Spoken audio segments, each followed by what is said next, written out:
이동형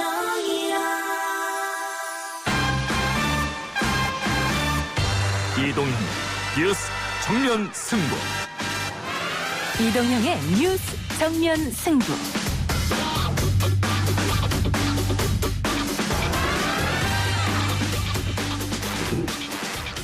청취자 여러분 안녕하십니까, 이동형입니다. 조선시대부터 있었던 수도 이전 논의, 현 정부에서도 수도 이전에 무게가 실립니다. 균형 발전과 다극체제가 목표입니다. 이렇게 일정을 갖는 이유는 행정수도 완성을 통한 균형 발전의 새로운 모색과 경제도시 서울 건설을 위한 구상을 모색하기 위함입니다. 대한민국이 앞으로 1급 체제를 넘어선 다극 체제를 통한 새로운 도약에 있습니다. 행정수도 완성, 글로벌 경제수도 서울 균형 발전 전략은 대한민국의 거대한 변화입니다. 국민의 뜻을 하나로 모으고 가용할 수 있는 모든 지혜를 동원해야 합니다.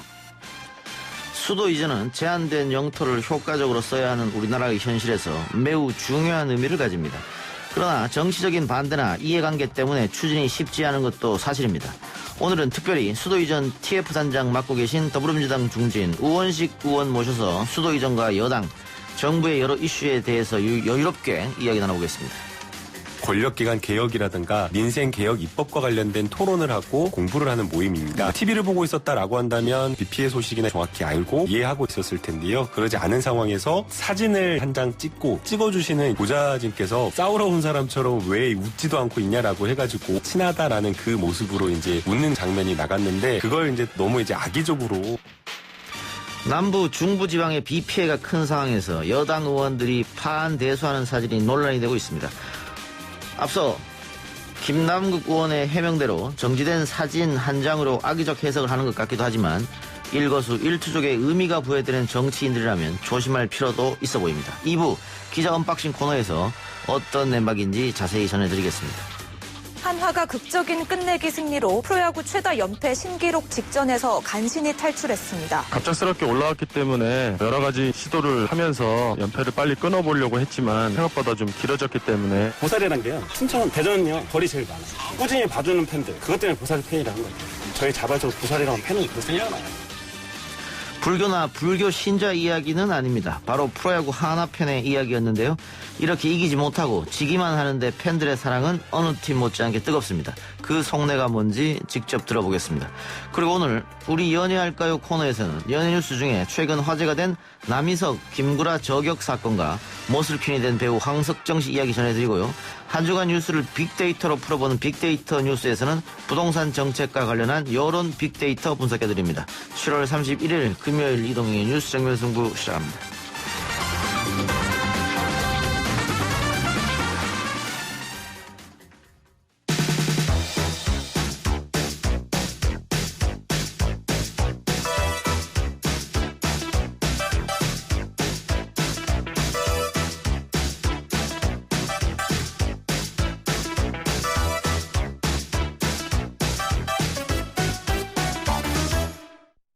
행정수도 이전 이슈가 다시 수면 위로 올라왔습니다. 여당에서는 연내 행정수도 이전과 관련해 가시적 성과를 내겠다는 의지가 상당합니다만 특별법 제정이든 국민투표든 개헌이든 여야 합의가 관건입니다. 여당의 추진 방향과 계획에 대해서 더불어민주당 행정수도 완성 추진단장을 맡고 있는 우원식 의원과 이야기해보겠습니다. 어서 오십시오. 네, 안녕하세요. 우원식입니다. 예, 오랜만에 스튜디오로 모셨습니다. 네, 예, 오랜만입니다. 자, 행정수도 완성 추진단장. 민주당에서 항상 우원식 의원한테만 이게 중책을 맡기는 것 같아요. 중책이 아니고 어려운 일을 저한테 주로 맡깁니다. 예. 자, 올해 안에 어디까지 추진을 목표로 하시는 겁니까? 저희가 세우고 있는 목표는 세 가지입니다. 예. 하나는 국가균형 발전이라고 하는 큰 틀 속에서 행정수도인 세종시를 완성하는 것. 지금 이제 반쯤 내려가 있잖아요. 예. 그래서 그거를 완성하자는 거고, 또 하나는 빠져나간 이제 비워야 또 채운다고. 예. 서울의 가장 큰 강점인 국제도시. 예. 글로벌한,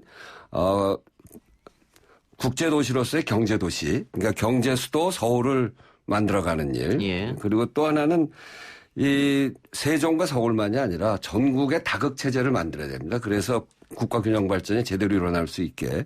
그래서 지역의 다극체제를 만드는 일. 이런 것들이 이제 저희들이 해야 될 그 활동의 목표인데요.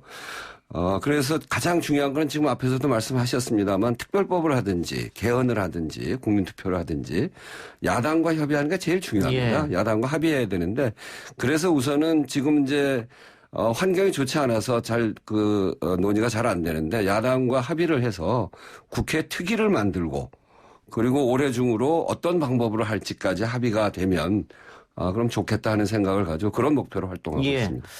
야당에서도 아마 지금 겉으로는 반대하고 있습니다만 속내는 복잡할 것 같습니다. 특히 충청을 기반으로 하는 충청권도 그렇고요. 예. 충청의 정진석 의원도 그렇고 세종시당위원장도 역시 저희들하고 뜻이 맞고요. 또 부산에 있는 의원들 그리고 대구의 권영진 시장 그리고 서울시장을 또 역임하셨던 오세훈 전 서울시장 이분들이 이제 되게 행정수도 이전에 대해서 그러니까요. 긍정적인 뜻을 표하고 있죠. 반대할 명분이 잘 없어 보이는데 이게 그만큼 시급하거든요. 예. 이 행정수도 이전이라고 하는 게 국가균형 발전이 꼭 필요해서 나오는 거 아닙니까? 지금 수도권이 전체 면적으로 보면 11.8%예요. 예. 근데 인구가 올해 이미 절반을 넘었고 예. 50%를 넘었어요. 원래 2005년도에 예측했던 거는 23년에 50% 넘어갈 거다 이렇게 생각했는데 20년에 50%가 넘어갔습니다. 그러니까 이 초집중 현상이 점점 가속화되고 있어요. 알겠습니다. 그런데 문제는 네. 이걸 만약에 특별법을 제정한다고 하면 네. 위헌 신청이 또 되지 않겠느냐. 그럴 수 있죠. 특별법으로 하면 그것이 개헌하는 게 아니니까. 그러니까요. 위헌 신청이 또 될 수 있는데 네. 16년 전하고는 조건이 많이 다릅니다. 첫 번째는 그냥 알겠습니다. 어떤 말씀인지 알고 네. 저도 16년 전하고 다른 판결이 아마 나올 거라고 예상합니다만 네, 네. 혹시 모르기 때문에 네. 그렇다면 차라리 개헌으로 가는 게 낫지 않느냐. 지금 개헌은 200석 얻으면 되는데 네. 보험 여건이 뭐 180석 조금 넘으니까 근데 가능하지 않느냐. 예, 뭐 그것도 생각해 볼 수 있는데 그건 예. 안 된다는 게 아니고 예. 지난 2018년에 저희가 개헌을 한번 추진했었죠. 예. 그런데 개헌에 뭘 담을 내용들이 우리가 개헌한 지난번 개헌이 87년이거든요. 예. 그러니까 33년 됐습니다. 그러니까 사회가 굉장히 변했어요.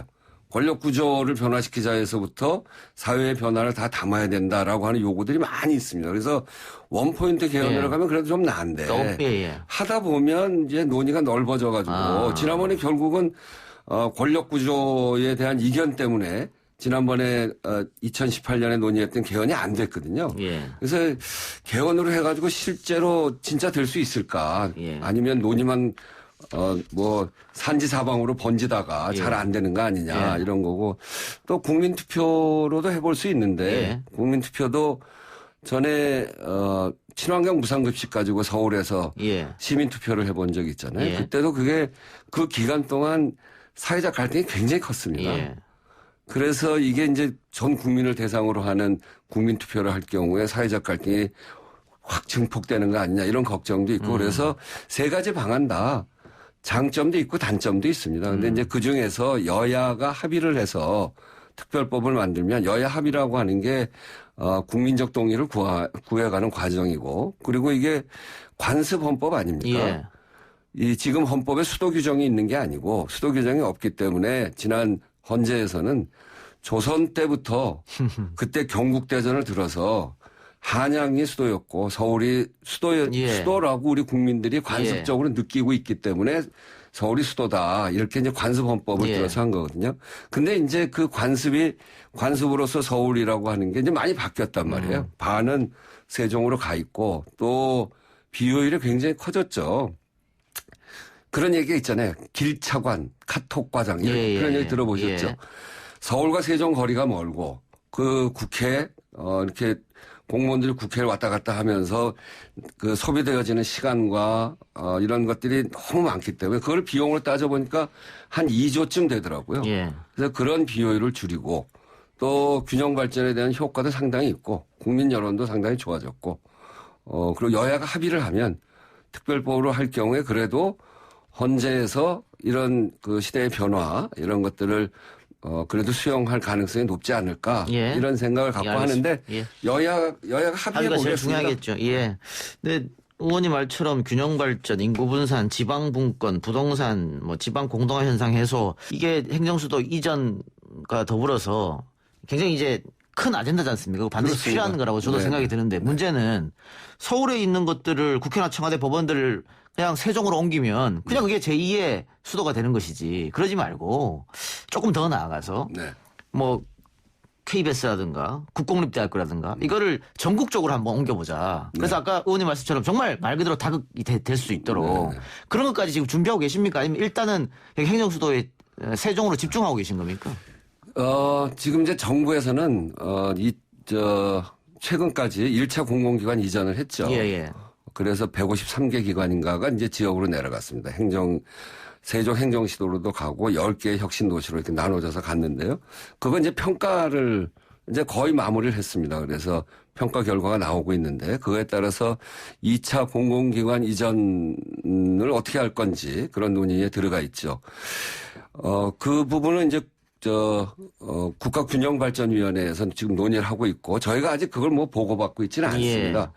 지금은 행정수도를 이전하고 서울을 글로벌한 경제도시로 만드는 일 여기에 집중하고 일단은, 있고요. 예. 예, 거기에 그러니까 이게 단계가 있어요. 예. 한꺼번에 다 섞어놓으면 굉장히 복잡해질 수 있고 저희는 일단 거기에 집중하고 그 집중 속에서도 여야 간 합의를 예. 하는데 집중하고 있죠. 예. 그렇게 하고 그 다음 단계로 공공기관 이전 문제도 논의를 해야 되는데 그걸 어디까지 담을지 어디로 보낼지 예. 이런 것들에 대해서는 좀 더 논의를 예. 해야 된다. 그런데 이제 분명한 건 지금 말씀하신 대로 2개 도시만의 문제가 아니라 이 나머지 다극체제 지금 그 소멸 위기에 있는 97개의 지방자치단체 이런 것들을 잘 살려내고 지역을 살려내기 위해서는 그런 다극체제를 만들어야 되기 때문에 그것을 효율적으로 배치하는 문제는 향후에 저희들이 예. 논의해 나갈 예. 생각입니다. 저도 지방 출신입니다만 제 고향도 제가 태어날 때보다 지금 인구가 훨씬 줄어 있거든요. 그렇죠. 그리고 노령 인구들이 너무 많이 사시고 그래서 좀 걱정인데 앞으로 차츰차츰 생각하고 계시다니까 지금 민주당의 대권 주자들도 다 여기에 찬성하시더라고요. 네. 그러면은 뭐 다음 대선 공약으로 나올 수 있을 것 같기도 하고 하여튼 좀 지켜보겠습니다. 그 부분에 대해서는. 저희는 대권 주자들 이야기하는데 올해 이제 말씀드린 대로 여야가 합의를 해서 국회 특별위원회를 만들어서 어떤 방법으로 할지를 예. 결정하고 내년까지 이게 이제 대선의 공약 또는 대선 주자들의 어떤 공약으로 가면 그게 또 그 과정에 굉장히 갈등이 생길 거예요. 그래서 여야가 합의해서 내년 연말까지는 방법을 결정해서 추진해야 될 계획과 방법과 이런 것들을 다 마무리했으면 좋겠어요. 예. 그래서 같이 다음 정권에서 다 함께 이 일을 추진하는 예. 그랬으면 참 좋겠다 싶습니다. 근데 그 이번에 김태년 원내대표의 이야기부터 시작이 된 건데 일각에서는 집권 초기도 아니고 집권 중반기가 넘어가는 이 시점에서 왜 하필 지금 건이 들었느냐. 결국은 부동산 문제로 정부가 코너에 몰리니까 국민들 시선 돌리기 하려고 하는 거 아니냐. 이런 지적이 야당이나 보수 언론 중심으로 나오고 있습니다. 그렇게 얘기를 하는데 앞에서도 말씀드렸습니다만 수도권의 초집중 문제가 점점 심각해지거든요. 예. 그러니까 23년에 50%가 넘을 거라고 생각했는데 올해 50%가 넘어가는 겁니다. 이 문제를 더 이상 방치할 수 있는 문제가 아니에요. 그래서 필연적으로 해결해야 될 과제거든요. 그래서 마침 이제 김태년 원내대표가 자기 소신으로 전에부터 그런 이야기를 해왔던 분이죠. 그래서 지난번 국회에서 그 얘기를 했더니 국민의 반응이 굉장히 뜨겁더라고요. 예. 그래서 확 이렇게 수면 위로 올라오게 된 거죠. 알겠습니다. 그래 그거하고는 전혀 상관이 없는 문제다고 말씀하시는 것 같고. 그러니까 갑자기 튀어나온 문제가 아니라 국가 균형 발전이라고 하는 국민적 요구가 있었고 거기에 이렇게 불이 던져진 예. 거다 이렇게 보이죠. 제가 아까 잠깐 언급했습니다마는 국공립대 KBS 보도가 나왔었고 그 민주당에서는 오보다 이렇게 말씀하셨거든요. 뭐 KBS와 서울대 지방이전 검토 중이라는 보도에 대해서 여기서는 어떻게 보고 계십니까? 그러게 뭐 분산 필요성에 대해서는 오래전부터 이야기는 있었고 그렇지만 예. 저희가 검토한 바가 없습니다. 이거는. 그러니까 어떻게 언론에서 그렇게 나갔는지 언론이 뭘 가지고 썼는지 잘 모르겠는데 저희들이 검토한 바가 없고 그래서 그것에 대해서는 제가 뭐라고 답변할 성질의 것이 아닙니다. 예.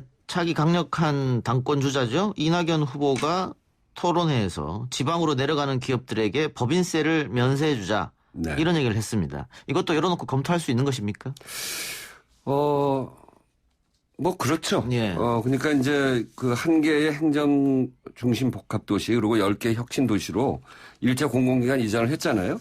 그래서 그 균형 발전 효과가 상당히 있다. 이렇게 보여집니다. 근데 이제 다만 균형 발전의 핵심인 질 좋은 일자리를 창출하는 데 있어서는 기업 유치라고 하는 점에서 성과가 많이 나오고 있지 않아요. 근데 그건 왜 그러냐면 참여정부 때 기업도시 육성 특별법을 만들었거든요. 그때는 기업들이 기업의 토지 수용권을 달라 그랬어요. 근데 그건 너무나 예민하고 국민적 동의가 잘 구해지지 않은 거기 때문에 그걸 그렇게 하지 못했습니다. 그러고서 기업들이 법은 만들었습니다만 지방으로 내려가지 않았어요.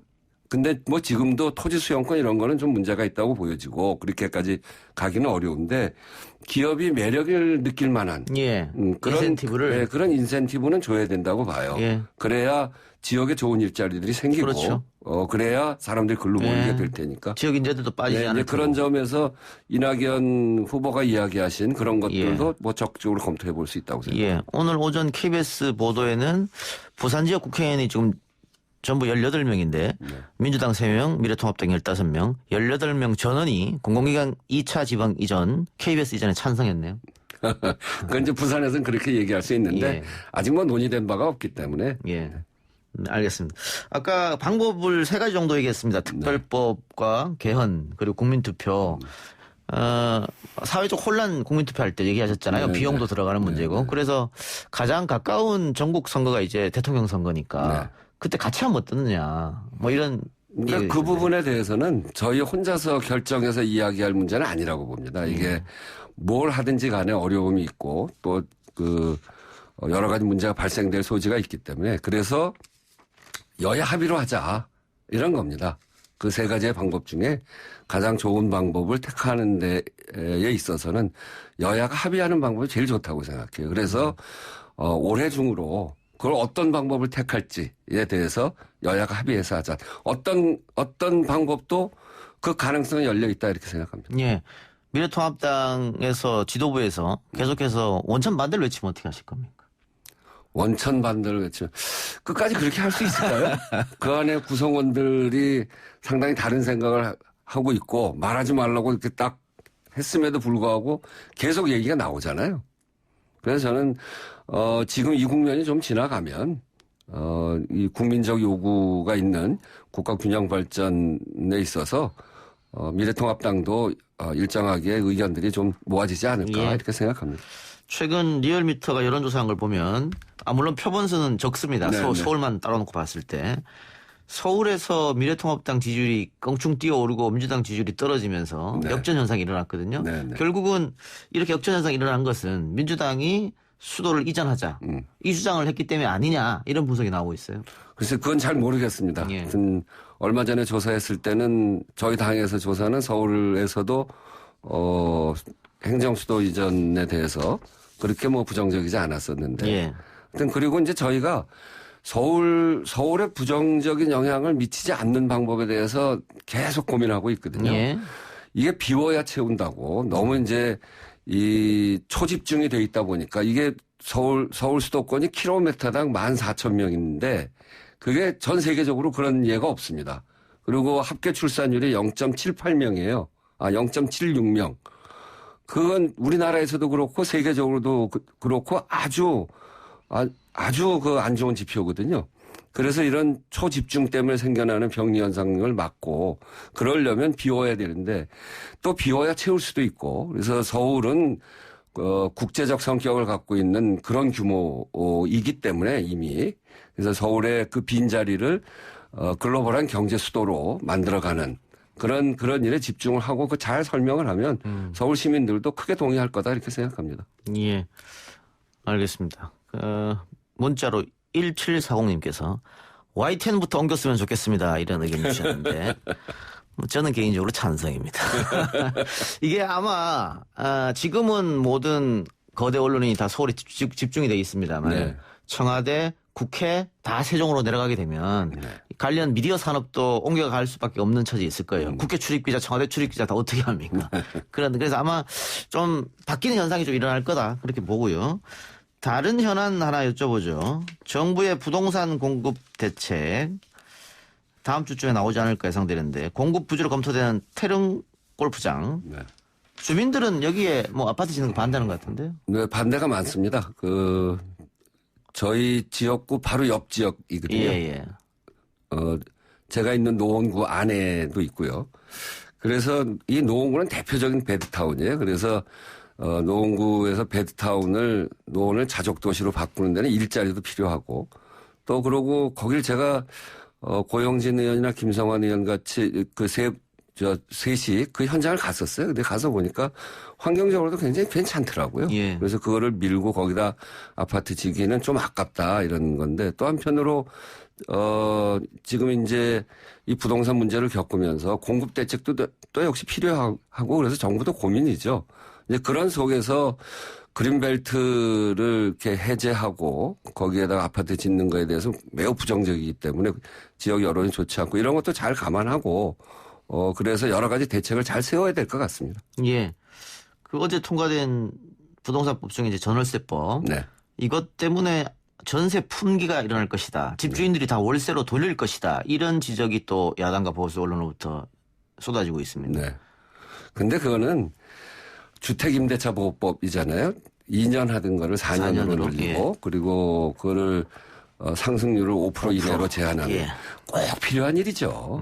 그건 뭐 새 사는 사람들 입장에서 보면 2년마다 이렇게 쫓겨다니고 다른 데로 가야 되고 또 전월세 가격이 펑펑 올라가고 감당할 수 없게 올라가잖아요.